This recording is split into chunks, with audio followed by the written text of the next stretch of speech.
ఎప్పుడు నీకు ఒక సిద్ధ గురువు లభిస్తాడో ఇక ఆయన ఏమి చెబుతాడో నువ్వు దాన్ని వినాలి, ఆచరించాలి. అందుకే పరమేశ్వరుడు ఏమన్నాడు? విహాయ శాస్త్రజాలాన్ని గురుమేవ సమాశ్రయేతు అని అన్నాడు. సర్వశాస్త్రాలను పక్కన పెట్టేసేయి, నీ గురువు ఏమి చెబుతాడో అది విను అని చెప్పడం జరిగింది. మరి ఆ గురువు ఎలాంటి వాడై ఉండాలి? సర్వజ్ఞుడై ఉండాలి, సర్వాంతర్యామి అయి ఉండాలి, సర్వవ్యాపకుడై ఉండాలి, సర్వశక్తిమంతుడై ఉండాలి. అతడిని గురువు అని అంటారు, సిద్ధ గురువు అని అంటారు. అంతేగాని ఉపన్యాసాలు చెప్పినంత మాత్రాన ఎవ్వడు గురువు కాలేడు. గ్రంథాలు రచించినంత మాత్రాన ఎవడు గురువు కాలేడు. తాను నేర్చిన విద్యను 10 మందికి పంచినంత మాత్రాన ఎవడు గురువు కాలేడు. వేదం ఎక్కడి నుండి వచ్చింది? పండితుల యొక్క మేధస్సు నుండి రాలేదు, మహర్షుల యొక్క తపోనిష్ఠ నుండి వచ్చింది. నువ్వు వేదం చెప్పినట్లయినా బ్రతుకు, సిద్ధ గురువు చెప్పినట్లయినా బ్రతుకు. There are 2 ways, there is no another way to go. శాస్త్రము నుండి గురువు వస్తాడా? గురువు నుండి శాస్త్రం వస్తుందా అని అంటే, శాస్త్రము నుండి గురువు రాడు, సిద్ధ గురువు నుండి శాస్త్రం వస్తుంది అన్నది సత్యం. అది వేదము ఏ విధంగా వచ్చింది? ఆకాశం నుండి ఊడిపడిందా? లేదు కదా. ఒక మహర్షి కఠోరంగా తపస్సు చేస్తే దైవము తన సందేశాన్ని ఇచ్చాడు. మరి ఆ సందేశం మానవాళికి ఏ విధంగా అందింది? పరమాత్మ డైరెక్ట్గా వచ్చి ఇచ్చాడా? నాయనా ఈ గ్రంథాన్ని చదువుకోమని? లేదు కదా. బై మహర్షి, బై యోగి, ఒక మహనీయుడి ద్వారా వేదం ఆవిర్భవించింది. మహర్షి రచించకపోవచ్చు వేదాన్ని, కానీ వేదం ఎట్లా వచ్చింది అని అంటే మహర్షుల నుండి వచ్చింది. వాళ్ళు బుద్ధితో రచించలేదు, పరమాత్ముడు జీవితే పేపర్ మీద పెట్టారు. అమృతప్రాయంగా ఉండవలసినటువంటి ఆహారాన్ని విషంగా తయారు చేసినట్లు ఇష్టం వచ్చినట్లు వ్యాఖ్యానాలు, భాష్యాలు రచించి వేద జ్ఞానము లోకానికి అందకుండా చేశారు.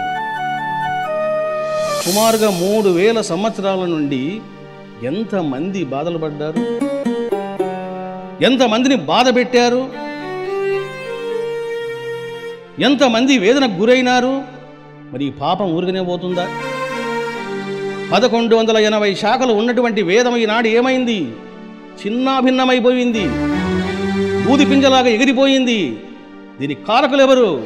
నేను అంటున్నాను, ఉపనయనం విషయములోన వేదము శూద్రునికి నిషేధించిందా? శూద్రుడు ఉపనయనం చెందరాదు అని చెప్పిందా?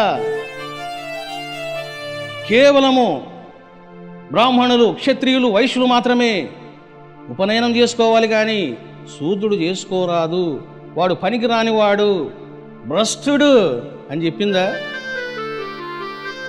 మరి చెప్పని విషయాన్ని ఎందుకు చెప్తున్నారా మీరందరూ? చూశారా? వీళ్ళంతా కలిసి లోకాన్ని పాడు చేస్తున్నారా, బాగు చేస్తున్నారా? భ్రష్టు పట్టిస్తూ ఉన్నారు. వేదము శూద్రుడు చక్కగా అధ్యయనం చేయవచ్చుని వేదమాత చెబుతూ ఉంటే, ఉపనయనము లేదు కాబట్టి వేదాన్ని అధ్యయనం చేయరాదని ఉపనయనము అనే పన్నాగమతోటి మనుషుల్ని ఏం చేశారు? డివిజన్ చేశారు, దూరం పెట్టారు, అవహేళన చేశారు, అపహాస్యం చేశారు. వీళ్ళందరినీ ఊరు బయట ఉంచారు. అస్పృశ్యులు, అంటరాని వాళ్ళు అని ముద్ర వేశారు. మరి ఇదేనా సుజ్ఞానం? ఈశావాస్యమిదగం సర్వం యత్కించ జగచ్చాం జగత్, ఈ విశ్వములో ఉన్న ప్రతి ప్రాణి కూడా భగవంతుడే అని వేదంలో లేదా? దశోపనిషత్తులకు ఆదిశంకరులు భాష్యాన్ని రచించారు. తొలి ఉపనిషత్తు ఈశావాస్యోపనిషత్తు. మరి ఆదిశంకరులకి అర్థం కాలేదా? నేను ఏ శూద్రుడు వేదం చదవరా అని చెప్తూ ఉన్నానో ఆ శూద్రునిలో కూడా శివుడు ఉన్నాడు కదా. వాడు శివుడు లేనివాడా? ఆది శంకరులు చెప్పిన సిద్ధాంతం ఏమిటిది? అద్వైతము. అద్వైతం అంటే ఏమిటిది? నీవు జీవుడవు కాదు దేవుడవు అని. మరి నువ్వేం చేస్తున్నావు? జీవుడు దేవుడు కాదు, అసలు నువ్వు మనిషివే కాదు, నువ్వు నడిచే శ్మశానానివి అన్నప్పుడు ఏమిటిదయ్యా మీ జ్ఞానము? మీరు చెప్పేది ఒకటి, ఆచరించేది ఒకటి, ఆచరింపజేసేది మరొకటి. ఇది లోకము యొక్క తీరు. థియోసాఫికల్ సొసైటీ సభ్యురాలు శ్రీమతి ఖనీత్కర్ షిరిడీకి వచ్చింది. బాబాను చూసింది, బాబా యొక్క లీలను మహిమలను అన్నీ చూసింది. చూసి మనసులో ఏమనుకుందంటే, ఇతను ఒక ముస్లిం లాగా ఉన్నాడే,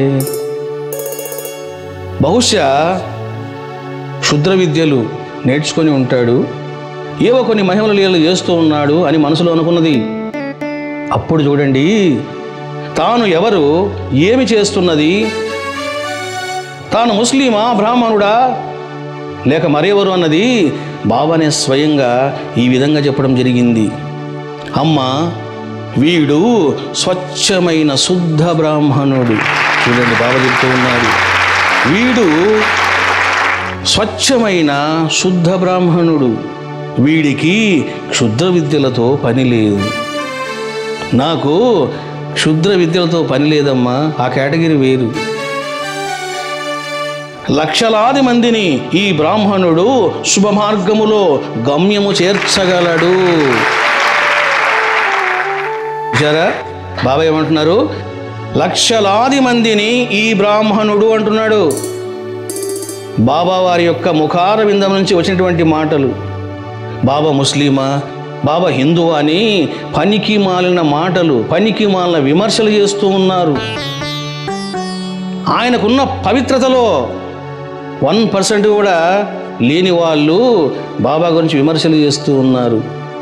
ఒక క్షణము కూడా మనసును నిలపలేని అభాగ్యులు సాయిబాబా గురించి అపహాస్యం చేస్తూ ఉన్నారు.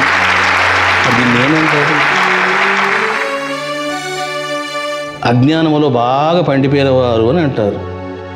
కొంతమంది జ్ఞానంలో పండిపోతారు, మరికొంతమంది అజ్ఞానంలో పండిపోతారు. ఇది రివర్స్ కేటగిరీ. శుభ మార్గములో లక్షలాది మందిని నేను నడిపిస్తాను ఈ బ్రాహ్మణుడు అన్నాడు. ఇక్కడ బ్రాహ్మణుడు అంటే ఎవరు? మళ్ళీ కుల బ్రాహ్మణుడు కాదు, దైవత్వము, సిద్ధత్వము, పూర్ణత్వము కలిగిన మహాసిద్ధారూఢుడు.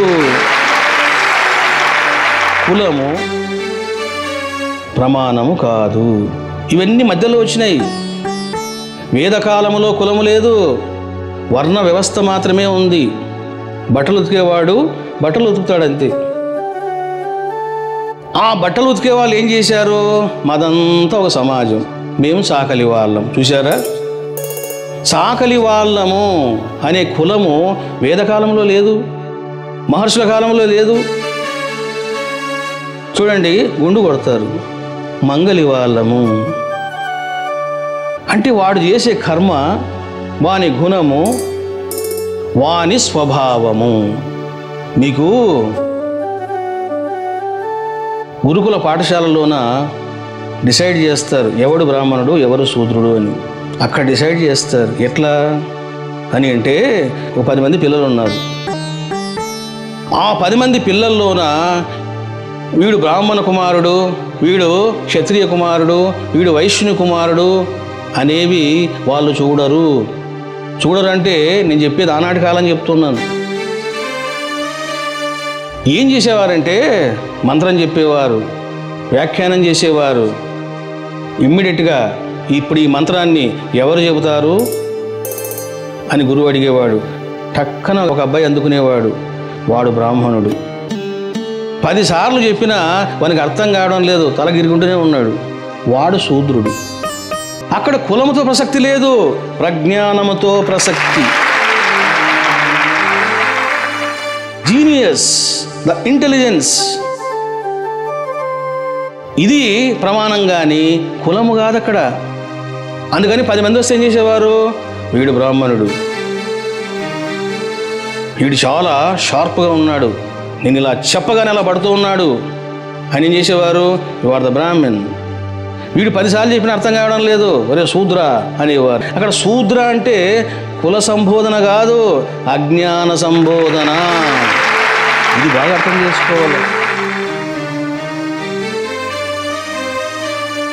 ఇంకొకటి ఏం చేస్తాడు, 6 సార్లు చెప్తే కానీ అప్పుడు అర్థం చేసుకొని చెప్తాడు.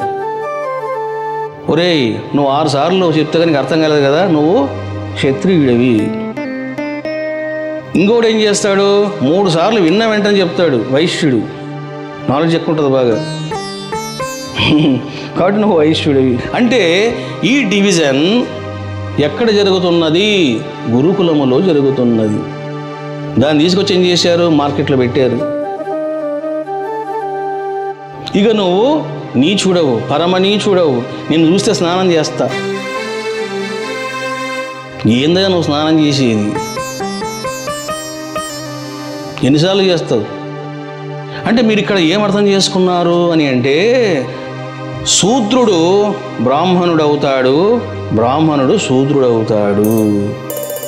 అందుకే మహనీయులు చెబుతారు, శూద్రో బ్రాహ్మణతాం ఏతి బ్రాహ్మణచ్చైతి శూద్రత.